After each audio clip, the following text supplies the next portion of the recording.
मैंने जो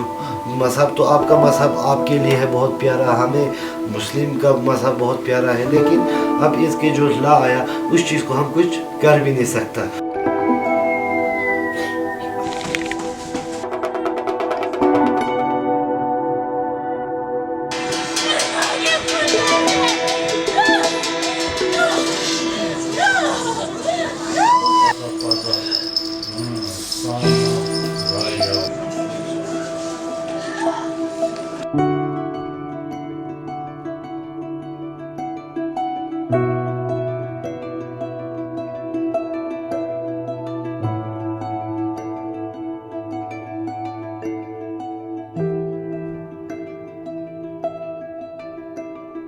you